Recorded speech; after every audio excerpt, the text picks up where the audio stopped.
What's up, everyone? I'm happy to say that I have finally brought my ELO over 1100. If you haven't seen my latest video, I came so close to bringing it over.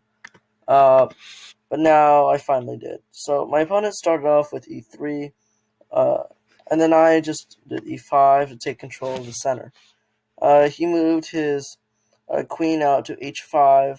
So the point of this move is to attack the pawn on e5, and it's trying to make you make a g6 move.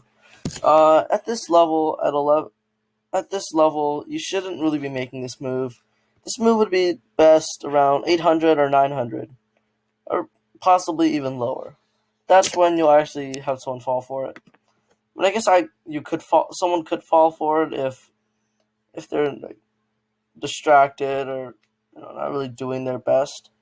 But yeah, so I blocked, I protected the pawn with my knight. So next, he brought out his bishop to attack the knight, so that he could. So he was trying to get a trade here, and then when I take it back, he'll be able to take the square here and get a check on the king. So I decided to push his queen out. And then so I was able to kick the queen, and then now I was trying to get a fork at c2. This is a very common attack here. He defended it well using his bishop. I feel like he could have. I don't think the bishop to a4 was the best way, but at least he blocked it. And then put pressure on the bishop, hoping that he would take the free pawn with the bishop, allowing me to make the fork. But he just retreated his bishop instead. Next, I brought the queen to g5. I wanted to try to get the pawn on g2, and then I'll get the castle after that. He didn't block that, so it worked out for me. I then set up the bishop, and he blocked that as well.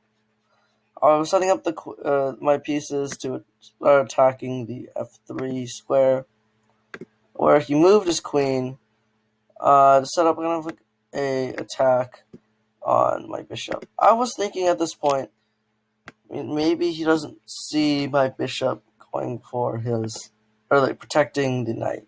He may think it's a free knight. I don't know. I felt like that was a good way to trap him. So I took here and we traded. Up to this point in the game, we are tied materially. And then he puts pressure, and then I go here. This is where the tide turned. Remember when I said he would probably think it's a free knight? Well, it turns out he did. I ended up getting his queen from that, and I started taking pieces, checking him a lot. We made a trade there, and then I'm just trying to beat him. I'm trying to just finish the game. This is where I really got, so he probably didn't know about this move, the en passant. So if you move your pawn forward 2 squares to the side of another pawn, it can go diagonal and take that pawn. This is perfect. Now to set up a checkmate for me.